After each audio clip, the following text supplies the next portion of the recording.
আমার 20 লাখ টাকা 21 লাখ টাকা সবই শেষ। আমার যে ক্ষতি হয়েছে এই ক্ষতিপূরণটা আমরা চাচ্ছি।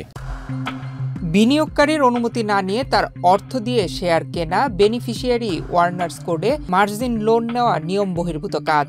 নিয়ম বহির্ভূত এই কাজটি খুব সূক্ষ্মভাবে সম্পাদন করেছে বিনিময় সিকিউরিটিজ লিমিটেড নামের একটি প্রতিষ্ঠান। শফিকুল ইসলাম নামের এক বিনিয়োগকারীর অনুমতি না নিয়ে তার অ্যাকাউন্টে থাকা 26 লাখ টাকা দিয়ে 47 টাকা দরে শেয়ার কিনেছে প্রতিষ্ঠানটি। অথচ শেয়ার কেনার বিষয়টি জানেন না বিনিয়োগকারী। শুধু তাই নয়, 26 লাখ টাকার বিপরীতে প্রায় 28 লাখ টাকার মার্জিন লোন দিয়ে প্রায় 53 লাখ টাকার শেয়ার কেনা হয়। মার্জিন লোনের বিষয়টি গোপন করা হয় বিনিয়োগকারীকে, যা সিকিউরিটিজ অ্যান্ড এক্সচেঞ্জ অডিয়েন্স ভঙ্গের শামিল। 5 আগস্টের পরে 8 তারিখে একটা অ্যাকাউন্ট ওপেন করি বিনিময়ের এজেন্ট পল্টন মহেবুল্লার ওখানে। তো অ্যাকাউন্ট খোলার পরে মোটামুটি 1 মাস ভালোই যাচ্ছে। আমরা টাকা জমা দেওয়ার সঙ্গে সঙ্গে আমার কাছ থেকে কোনো প্রকার অনুমতি না নিয়ে তারা শেয়ার ক্রয় করে, এবং শেয়ার ক্রয় করার 1 মাস পরে তারা আমার শেয়ারে আমার অনুমতি ছাড়াই আমার কোডে প্রায় আমার যেই মানে ক্যাপিটাল ছিল সেই ক্যাপিটালের চেয়েও বেশি তারা মার্জিন ঋণ প্রদান করার পরে আমি সংশ্লিষ্ট অফিসে অভিযোগ করি। অভিযোগ করার পরে তারা বিষয়টা সমাধানের আশ্বাস দিল। আজ পর্যন্ত বিষয়টা সুস্থ সমাধানের জন্য কোনো পদক্ষেপ তারা নেয়নি, এবং এখনও পর্যন্ত দীর্ঘ 2 মাস হয়ে গেল তারা বিষয়টা নিয়ে এখনও আমাকে মানে হেজিটেশনের মধ্যে রাখছে, কোনো সমাধানে তারা পৌঁছায়নি। নিঃসন্দেহে তারা ইন্টেনশনালি করেছে, যেহেতু আমাদের কাছে কিছু জিজ্ঞেস করে না, জিজ্ঞেস না করে তারা এটা করেছে। সুতরাং তারা ব্যাড ইন্টেনশন নিয়ে করেছে এবং একটা কারসাজি চক্র এই কাজটা করেছে ইন্টেনশনালি। শফিকুল ইসলামের মতো শাহাদাত নামের আরেক বিনিয়োগকারীকে না জানিয়ে বেনিফিশিয়ারি ওয়ার্নার্স কোডে থাকা অর্থ দিয়ে শেয়ার কেনার অভিযোগ উঠেছে প্রতিষ্ঠানটির বিরুদ্ধে। মার্কেট সিন্ডিকেটের সাথে হাত মিলিয়ে বেশি দামে শেয়ার কিনে তা কম দামে ফোর্স সেল করছে প্রতিষ্ঠানটি। এই শেয়ার কেনা বেচায় বিনিয়োগকারীদের বিন্দুমাত্র অনুমতি নেওয়ার প্রয়োজন মনে করছে না কর্তৃপক্ষ। ফলে প্রতিনিয়ত বড় ক্ষতির সম্মুখীন হচ্ছেন প্রতিষ্ঠানটির বিনিয়োগকারীরা। হ্যাঁ, বিনিময় সিকিউরিটিজে আমাদের একটা অ্যাকাউন্ট আছে।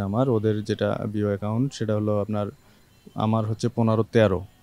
তো আমি হচ্ছে 5 আগস্টের পরে 8 আগস্ট ওনাদের কাছে আমি টাকা জমা দেই মহিবুল্লার মাধ্যমে। ওনাদের সাব এজেন্ট বা কিছু পল্টনে ওনার মাধ্যমে টাকা দিলে ওনারা হচ্ছে মহিবুল্লাহ হচ্ছে তার নিজের মতো করে প্রথমেই টাকা দেওয়ার পরে অ্যাকাউন্ট খুলে আমরা তো আসলে সিগনেচার করে চলে আসি। পরে ওনার মতো করে উনি দেখলাম অ্যাকাউন্ট খুললো। তো ওনার মতো উনি শেয়ারগুলো কেনা শুরু করলো। তো একটা সময় আমি বললাম, ভাই শেয়ার কিনতেছেন, আপনি আমাদেরকে জিজ্ঞাসা করবেন যে কি শেয়ার কিনবো না কিনবো। তো সে বলতেছে, ভাই আমার মতো করে কিনি। আমি বললাম যে না, এটা তো হয় না, আপনার মতো করে কিনি এটা তো কেমন কথা হইলো, আপনি তো আমার শেয়ার কিনবেন জিজ্ঞাসা করবেন, আমি টাকা দিছি। তো তার মতো করে কেনা শুরু করলো। একটা সময় এসে সে দেখলাম যে মীর আক্তার প্রচুর কিনতেছে। আমি বললাম, ভাই মীর আক্তার কিনতেছেন কেন এত? তো এর মধ্যে বলতেছেন সমস্যা নাই, আমরা এটা দেখতেছি, এটা দাম বাড়বে। আমি বললাম, ভাই একটা শেয়ার কিনেন না, এরকম একটা শেয়ারের উপর আমি ডিপেন্ড করলে তো ঝামেলা। এক কথা শুরু করলো। পরবর্তীতে একটা সময় এসে মীর আক্তার তার কেনা থামানো যাচ্ছে না।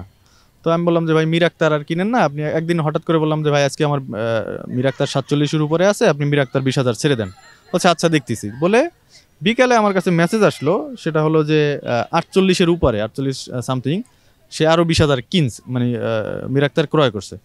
তো আমি তারে জিজ্ঞাসা করলাম, ভাই আজকে আপনার এই মীর আক্তার ছাড়তে বললাম, আপনি আরও ক্রয় করলেন।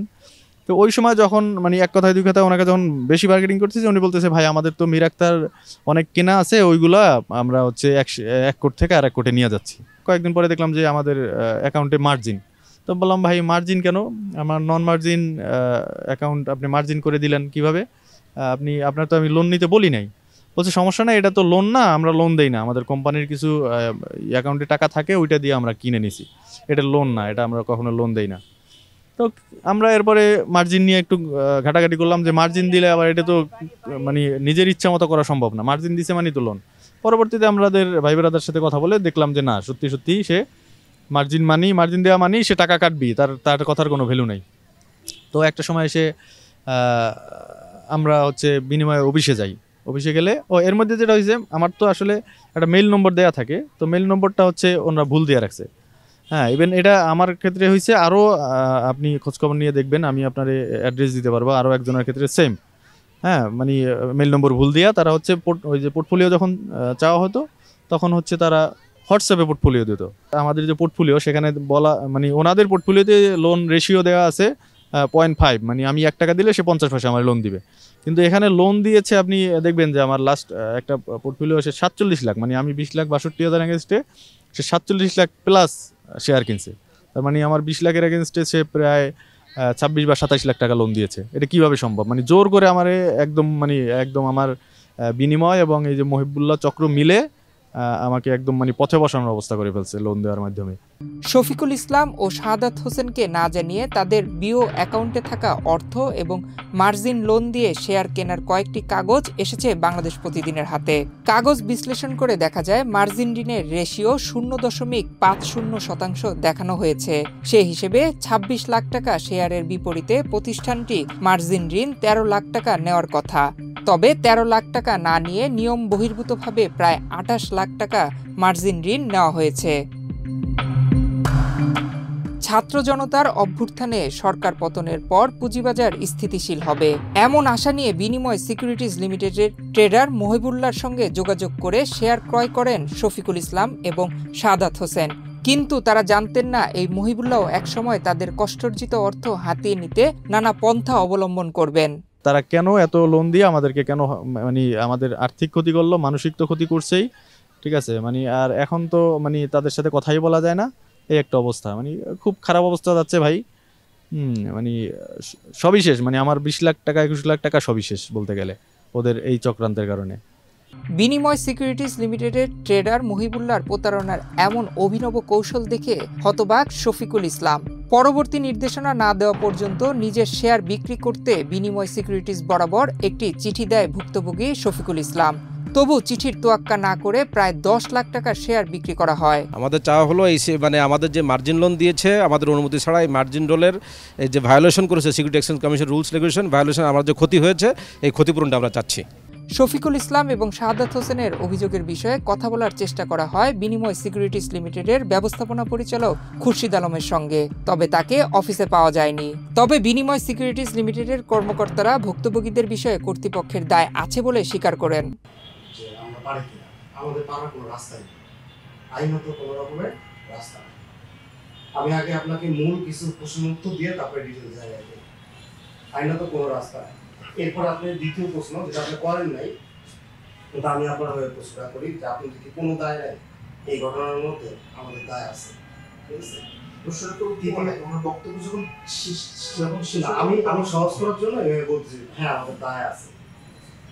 প্রশ্নটা হচ্ছে যে দায়টা কি আমরা অন্যায় করছি নাকি হচ্ছে গিয়ে আমাদের কোনো নেগলিজেন্স হয়েছে?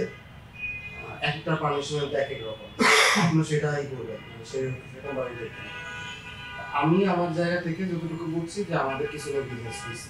বিনিময় সিকিউরিটিজ লিমিটেডের হাতে প্রতারণার শিকার হয়ে Bangladesh securities and exchange commission এবং ঢাকা স্টক এক্সচেঞ্জের কাছে অভিযোগপত্র জমা দেন ভুক্তভোগীরা।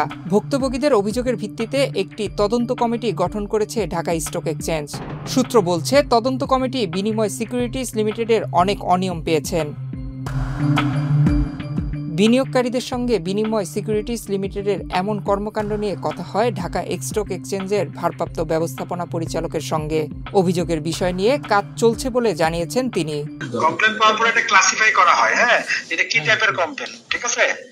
এটা হচ্ছে র্যাট থেকে ক্লাসিফাই করে নিয়ম অনুসারে, হ্যাঁ ক্লাসিফাই করার পরে আমরা যে বা যে হাউস এটা করছে তাদেরকে আমরা চিঠি দেই, একটা রিপ্লাই চাই যে এটা যা করছো কি করছো না সেটা তথ্য সহ হয়েছে প্রমাণ দিয়ে লেটার দাও। যখন ওদের তথ্য রিসিভ হয়ে যায় এরপরে দুই পার্টিকেই আমরা ডাকি, টেক এবং ওই যারটা অবৈধভাবে করছে দুজনকে ডেকে ওখানে একটা সলিউশন দেওয়া হয়, ডিসিশন নিয়ে সেটার উপরে ভিত্তি করে সেটা বিসিকে জানিয়ে দেওয়া হয় শাস্তি বা এর জন্য।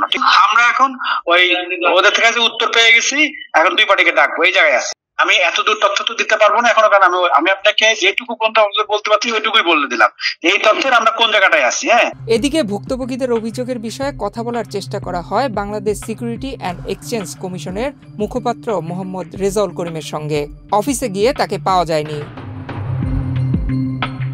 বিনিময় সিকিউরিটিজ লিমিটেডের মতো দেশে আরও 304টি ব্রোকারেজ হাউস রয়েছে। পুঁজিবাজারে সংকটের কারণে লোকসানের চাপ সামাল দিতে না পারায় অনেক প্রতিষ্ঠান তাদের শাখা অফিস বন্ধ করে দিতে বাধ্য হচ্ছে। দেশের পুঁজিবাজারের এই সংকটময় সময়ে নিজেদের ফায়দা লুটে নিতে অনেক ব্রোকারেজ হাউস বিনিয়োগকারীদের সঙ্গে শেয়ার নিয়ে নয়ছয় করছে বলে অভিযোগ করছেন বিনিয়োগকারীরা। তাদের এই অসহায়ত্বের প্রতি সরকার বা নিয়ন্ত্রক সংস্থার কোনো দৃষ্টি নেই।